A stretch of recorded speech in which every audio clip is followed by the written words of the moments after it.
मान ज्ञात कीजिए ताकि सदिश 2i cap plus 3j cap और xi cap plus yj cap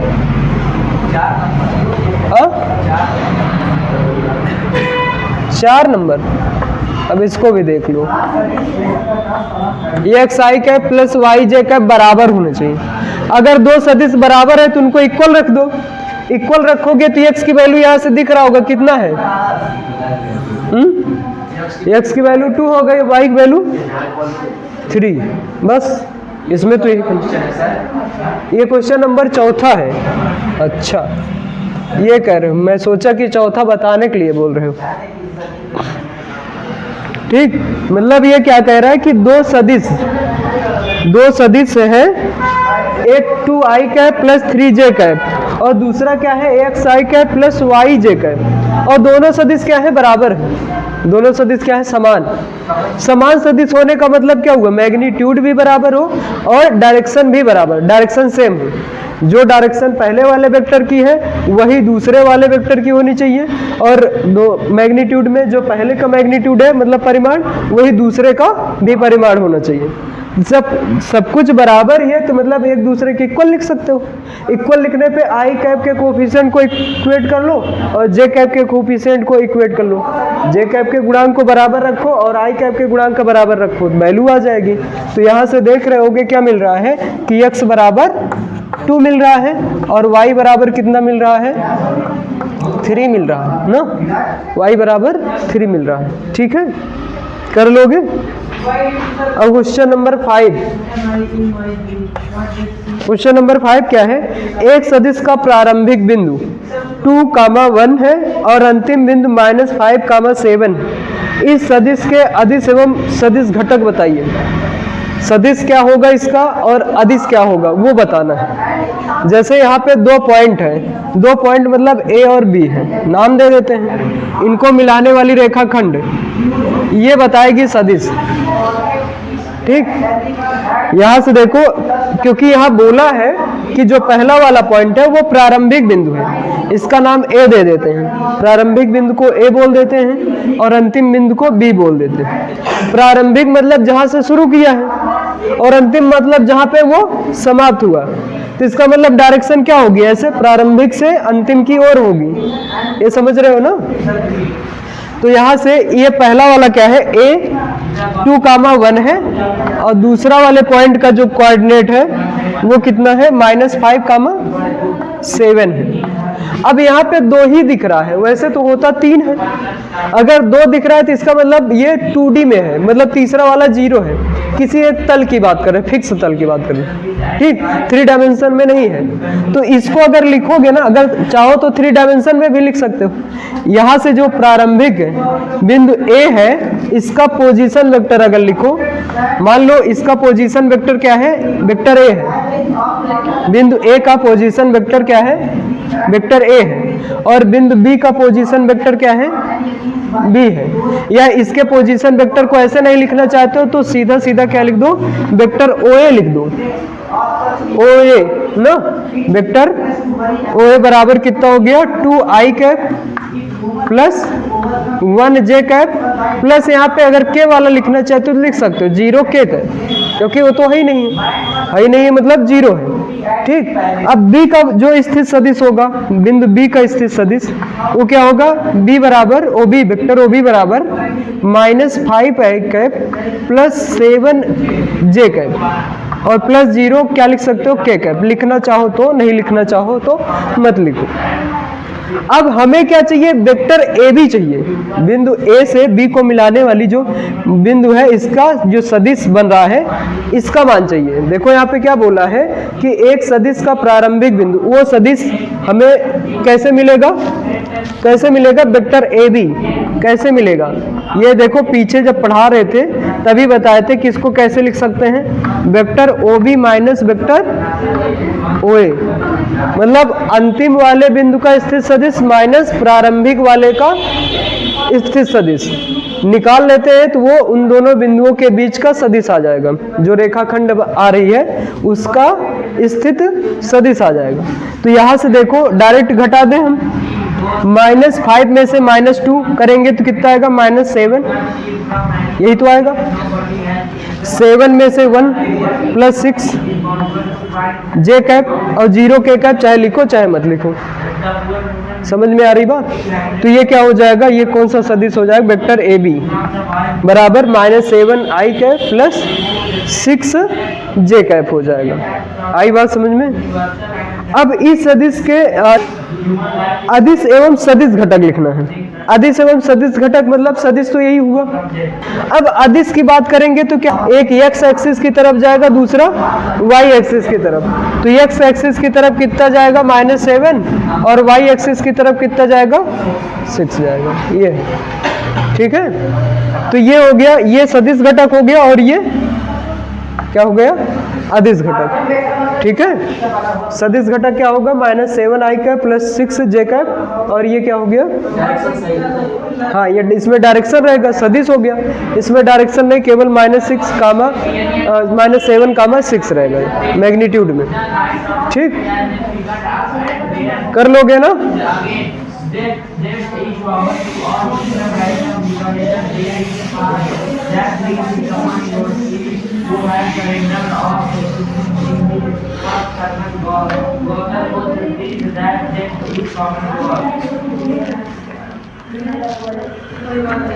अब इसके बाद क्वेश्चन नंबर क्या है?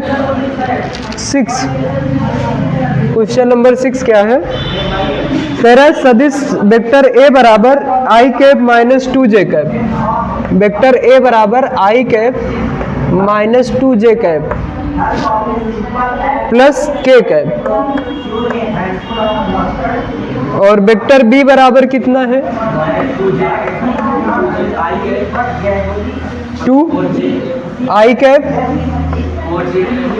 4 J cap plus 5 K cap, और एक वेक्टर सी दिया है। तीसरा वेक्टर सी क्या है? आई कैप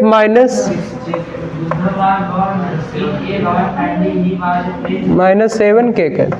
ये अब ये पूछा इसमें कि इनका योगफल निकालना है। क्या निकालना है? योगफल। तो योगफल के लिए क्या होगा?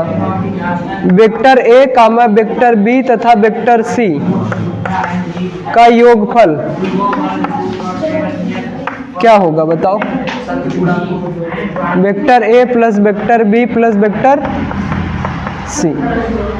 अब vector A plus vector B plus vector C तीनों को जोड़ लेना, मतलब तीनों को जोड़ना मतलब इसके को आई कैप के कोफिशिएंट को जोड़ लो, फिर जे कैप के कोफिशिएंट को जोड़ लो, और फिर के कैप के कोफिशिएंट को जोड़ लो। तो यहां से देखो, जब 1 ये है, फिर -2 है, फिर +1, तो 2 प्लस में आएगा, 2 माइनस में, क्या हो गया? 0 आई कैप। और यहाँ -2 + 4 -6, ये माइनस, ये देखो ये वाला दोनों माइनस है तो ऐड हो जाएगा। 8 में 4 घटा दो, -8 आएगा। ओ -4, 8 में 4 घटा दोगे कितना आ जाएगा? -4 जे कैप। अब यहाँ से देखो 5 ये +1 कितना आ जाएगा? 6 के कैप। ठीक, और 7 के कैप भी है ना, 7 के कैप है तो क्या हो जाएगा? ये प्लस और ये 5 +1 और 5 6 में 7 सब्ट्रैक्ट कर दूं, कितना आ जाएगा? -के कैप। ठीक है। अब क्वेश्चन नंबर 7 बहुत आसान है। सदिश वेक्टर ए बराबर I cap plus J cap plus 2 के कैप के अनुदिश एक मात्रक सदिश ज्ञात कीजिए। के अनुदिश एक मात्रक सदिश यूनिट वेक्टर, यूनिट वेक्टर अभी बताए थे, यूनिट वेक्टर निकाल ही सकते हो, आराम से निकाल सकते हो ना। वेक्टर कौन सा दिया है? आई कैप, वेक्टर ए बराबर I cap plus J cap plus 2 के कैप ना, आई कैप प्लस जे कैप प्लस 2 के कैप। अब इसके अनुदिश एकांक वेक्टर मतलब ए कैप वही है, बस और कुछ नहीं। ए कैप मतलब vector A upon mod of vector A. तो वेक्टर ए यही लिख दोगे, इसका मॉड 2 का स्क्वायर 4, 4 1 + 1 4 2 6 √6 आ जाएगा। ठीक है, कर लोगे ना। क्वेश्चन नंबर 8 कह रहा है कि सदिश वेक्टर पी क्यू, सदिश क्या है, वेक्टर पी क्यू के अनुदिश मात्रक सदिश ज्ञात कीजिए जहां बिंदु P और Q क्रमशः 1 2 3 1, 2, 3, 4, 5, 6 है। मतलब P का स्थित सदिश, अगर P की स्थित सदिश बताएंगे तो क्या मिलेगा, क्या मिलेगा 1i cap plus 2j cap plus 3k cap. मतलब जो पॉइंट दिया है उसको सदिश के रूप में लिख लो तो वो क्या बन जाता है, स्थित सदिश। क्या मिल जाएगा, स्थित सदिश। वेक्टर OQ कितना है, 4i cap plus 5j cap. समझ में आ रहा है कि नहीं आ रहा है? कोई दिक्कत तो नहीं हो रही है? यही है वेक्टर PQ बराबर, वेक्टर PQ में जो P का स्थित सदिश है वो i cap plus 2j cap plus 3k cap. जो बिंदु P है उसका निर्देशांक क्या दिया, 1 2 3 1, 2, 3 और Q का 4, 5, 6। तो इसका स्थित सदिश क्या हो जाएगा, 4i cap plus 5j cap plus 6k cap. यही तो दिया है ना, ठीक है ना। तो अब हमें क्या चाहिए, हमें चाहिए इसके अनुदिश वेक्टर PQ के अनुदिश। तो पहले वेक्टर PQ तो निकाल लो। वेक्टर PQ बराबर क्या होगा, vector OQ minus vector OP। ठीक, vector OQ minus vector OP तो क्या हो जाएगा, vector OQ minus vector OP। यहां से देखो, ये पहले इसको लिख लिया करो, वैसे डायरेक्ट कर सकते हो लेकिन लिख लिया करो। माइनस वेक्टर OP क्या है, i cap plus 2j cap plus 3k cap. अब घटाओ इसको, 4 में से 1 सब्ट्रैक्ट कर दिए। ठीक, 4 में से 1 सब्ट्रैक्ट कर दिए। 4 में से 1 सब्ट्रैक्ट करो, कितना मिलेगा, 3i कैप। फिर 5 में से 2 सब्ट्रैक्ट कर दो प्लस 3j कैप। 6 में से 3 सब्ट्रैक्ट कर दो 3k कैप। ठीक है, अब इसमें 3 चाहो तो कॉमन ले सकते हो ना, कॉमन दिख रहा है तो कॉमन ले सकते हैं। यहां से अब देखो हमें क्या चाहिए, वेक्टर OP के अनुदिश एकांक सदिश। ये वेक्टर PQ, वेक्टर PQ के अनुदिश। वेक्टर PQ मतलब वेक्टर, इसको A बोल देते, जैसे मान लो ये वेक्टर A है तो हमें क्या निकालना है, A कैप। क्या निकालना है, A कैप। A कैप निकालने के लिए क्या करेंगे, 3i cap plus 3j cap plus 3k cap ऐसे लिखेंगे, या 3 in bracket i cap plus j cap plus k cap. Upon में क्या हो जाएगा, अपॉन में 3 के स्क्वायर सबके साथ रहेगा। 3 के स्क्वायर बाहर निकाल लो। 3 के स्क्वायर जैसे बाहर निकालोगे रूट से कितना मिलेगा, 3। 3 के स्क्वायर अगर रूट से बाहर ले आएंगे तो 3 मिल जाएगा। और अंडर रूट में 1 प्लस 1 प्लस 1 3 बार तो क्या हो जाएगा, 3। तो 3√3 हो जाएगा। और इसको ऐसे काट सकते हो तो यूनिट वेक्टर क्या मिलेगा, i cap plus j cap plus k cap upon √3 मिलेगा। ठीक है, बात समझ में आ रही कि नहीं, ठीक ना। 3 के स्क्वायर ऐसे करते हो, 3 के स्क्वायर 9 प्लस 9 प्लस 9 ना, 9 गुणे 3, 3 3 9, बाहर 3 आ गया और अंदर 3 बच गया। 3 3 ये वाला कट रहा है। ठीक, अगर कभी भी इसका मतलब देखो, वैसे भी अभी यही सवाल पीछे किए थे कि ऐसे दो सदिश बताइए जिनके स्थित सदिश क्या हो, जिनके जिनकी दिशा क्या हो, समान हो। ऐसे दो सदिश बताओ जिनके दिशा क्या हो, समान हो। जिनके दिशा समान होने का मतलब यूनिट वेक्टर होने चाहिए, यूनिट वेक्टर समान हो। यूनिट वेक्टर समान होने में क्या किए थे, एक कांस्टेंट से मल्टीप्लाई ही तो किए थे ना, पॉजिटिव कांस्टेंट से, तो यहाँ 3 तो कांस्टेंट ही काम कर रहा है, मतलब जो ये यूनिट वेक्टर होगा उसमें 3 से मल्टीप्लाई करो तो भी वही यूनिट वेक्टर, 5 से कर दो तो भी वही मिलेगा, ठीक, 6 से किए होते तो भी वही मिलता। तो कॉमन लेने के बाद जो बचता है वो अपान में उसके कोफिशिएंट का रूट ले लेते हैं, बस स्क्वायर करके जोड़ लो, स्क्वायर करके फिर अंडर रूट ले लो, बस हो गया, ठीक। अब क्वेश्चन नंबर ऐसे 9 क्या है, वेक्टर ए और वेक्टर बी दिया है, सेम ऐसे दिया है, देख लो यहाँ पे जो ओपी है वो वेक्टर ए वहाँ पे दे दिया है, इस क्वेश्चन में क्या दिया है, ओपी के जगह पे वेक्टर ए दिया है, वेक्टर ए और वेक्टर बी दो दिए हैं और दोनों को जोड़ना है सेम ऐसे, vector A plus vector B, इसको मान लो वेक्टर सी आ जाएगा और उसका एकांक वेक्टर निकाल लो, बस हो गया काम, सी कैप। वो क्वेश्चन 9 में करना है, अगर नहीं कर पाते तो बताना, कर तो लोगे ही। क्वेश्चन नंबर 10, सदिश 5i कैप माइनस जे कैप प्लस 2k कैप के अनुदिश एक ऐसा सदिश ज्ञात कीजिए जिसका परिमाण 8 इकाई हो। ये क्वेश्चन अभी देखो थोड़ी देर पहले यही बोले थे, अगर कोई ऐसा सदिश पूछे जिसका इकाई बोले कितना है तो पहले यूनिट सदिश निकाल लो, यूनिट वेक्टर, उसमें उतने से मल्टीप्लाई कर लो, ठीक है, उसका मैग्नीट्यूड चेंज हो जाएगा, मैग्नीट्यूड ही तो चेंज करना है हमें, डायरेक्शन वही रहना चाहिए।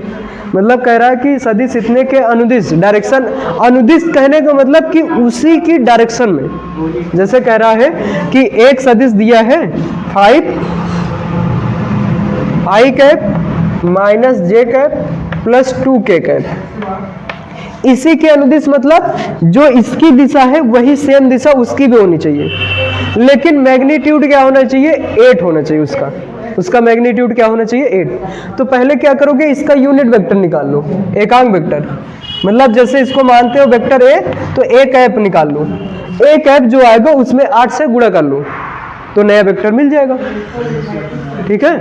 तो नया वेक्टर क्या हो जाएगा, 8 इंटू इसका यूनिट वेक्टर तो निकाल ही लोगे ना, तो क्या आ जाएगा 5i कैप माइनस जे कैप प्लस 2k कैप, अपान में क्या रहेगा 25 प्लस 1 प्लस 4, 25 4 29 1 30, अंडर रूट 30। अब यहाँ 8 से और गुणा कर लेना तो नया वेक्टर मिल जाएगा, वेक्टर बी बोल देना उसको, वेक्टर ए के अनुदिश वेक्टर बी बराबर आंसर हो जाएगा, कर लोगे ना। ऐसे क्वेश्चन नंबर 11 क्या है, संरेख। संरेख का मतलब क्या होता है कि जिनकी दिशा क्या हो, एक दूसरे के समांतर हो, दो ऐसे सदिश जिनकी दिशा क्या हो, आपस में समांतर हो। समांतर होने का मतलब क्या हुआ कि किसी नंबर से, कांस्टेंट नंबर से मल्टीप्लाई कर दो, वो संरेखी में देता है, ठीक है। संरेख का कहने का मतलब जैसे एक वेक्टर ए है तो दूसरा लेम्डा वेक्टर ए हो गया, ठीक, ये हो गया। या अगर जैसे कोई एक वेक्टर है दूसरा वेक्टर बी है, ये दोनों संरेख कब होंगे, जब वेक्टर ए को हम लिख पाए लेम्डा वेक्टर बी लिख पाए, क्या लिख पाए, लेम्डा वेक्टर बी लिख पाए, तो वो दोनों क्या होते हैं, संरेख होते हैं। क्या होते हैं, संरेख। अब जैसे यहाँ पे देखो ये 2i कैप है ना, 2i कैप माइनस 3 माइनस जे कैप है, कितना 3j कैप, और प्लस में 4k कैप है ना, और दूसरा वेक्टर क्या है 4 minus 4i cap plus 6j cap minus 8k cap है। अब यहां से ध्यान से देखो, इसमें देखो माइनस, सबसे पहली बात अगर माइनस कॉमन ले ले और 2 कॉमन ले ले, माइनस 2 कॉमन ले ले तो क्या मिल जाएगा, 2i cap minus 3j cap हो जाएगा, प्लस वाला चेंज हो जाएगा माइनस में, और ये माइनस 8k कैप हो जाएगा, तो यही वेक्टर नहीं मिल जाएगा, इसका मतलब दोनों बराबर ही तो है, ठीक है। लेम्डा वेक्टर भी हो रहा है तो यहाँ लेम्डा क्या कर दे रहे हैं, जैसे लेम्डा मतलब कि -1/2 कर दो, वेक्टर बी आ जाएगा, ठीक। जो ये वेक्टर बी है, वेक्टर बी किसको बोल रहे हैं,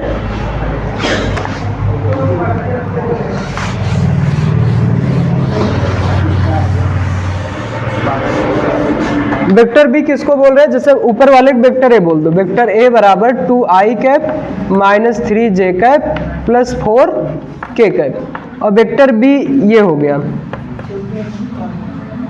दूसरा वाला minus 4i cap plus 6j cap minus 8k cap. ठीक, अब जो वेक्टर बी है, देखो वेक्टर ए बराबर हम लोग क्या लिख सकते हैं 1/2 माइनस में 1/-2 in bracket minus 4i cap plus 6j cap minus 8k cap लिख सकते हैं। -2 से जैसे इसमें भाग दोगे तो क्या मिल जाएगा, वेक्टर ए मिल जाएगा। और इस चीज ये कौन सा है, वेक्टर बी है, तो ये क्या है 1/-2 वेक्टर बी है, तो ये, और लेमडा काम कौन कर रहा है, ये कर रहा है। तो यहाँ इसको किस रूप में है, ये वेक्टर ए बराबर लेमडा वेक्टर बी के रूप में है, तो इसका मतलब ये दोनों वेक्टर क्या है, संरेख वेक्टर है। ठीक, लेमडा बराबर जहाँ पे क्या आ रहा है 1/-2 आ रहा है। ठीक, मतलब ऐसा वेक्टर जिसमें से कुछ कॉमन लेने पर सेम वेक्टर मिल जाए, जैसा कोई वेक्टर इसके करस्पॉन्डिंग अगर दूसरे वेक्टर में देखें तो कुछ चीज़ कॉमन लेने पर सेम वही वेक्टर फिर से मिल जाए, तो उन दोनों वेक्टर को क्या बोलते हैं, संरेख वेक्टर बोलते हैं। ठीक, बात समझ में आ रही है। तो ये हो गया 11 क्वेश्चन। और सदिश i cap plus 2j cap plus 3k cap की दी कोज्या मतलब दी cosine, direction cosine, direction cosine निकालना है। डायरेक्शन कोसाइन जानते हो, cos alpha cos beta cos gamma, जिसको क्या बोलते हैं यल यम यन, पढ़े थे ना। L square plus M square plus N square का मान क्या होता है 1। ठीक, sine square alpha plus cos square sine square alpha plus sine square beta plus sine square gamma का मान 2 होता है। ठीक, तो ये सब याद रखना। तो यहाँ यल यम एन का मान निकालना है, तो यल बराबर क्या होता है कास अल्फा, और कास अल्फा बराबर क्या होता है यक्स वाला आई का गुणांक अपान में मैग्नीट्यूड वेक्टर आर ना। जैसे यहाँ पे जो भी वेक्टर दिया उसको वेक्टर आर के बराबर लिख लो। वेक्टर आर बराबर क्या है I cap plus 2j cap plus 3k cap लिख सकते हैं ना। अब तो यहाँ x का काम कौन कर रहा है 1, और मॉड ऑफ वेक्टर आर निकाल लो, तो क्या मिल जाएगा मॉड ऑफ वेक्टर आर 3 की स्क्वायर 9 4 13 1 14, तो √14 ये यल का मान हो गया। ऐसे यम का मान 2/√14, नीचे वही लिखना है। एन का मान 3/√14, कर लोगे कि नहीं कर पाओगे।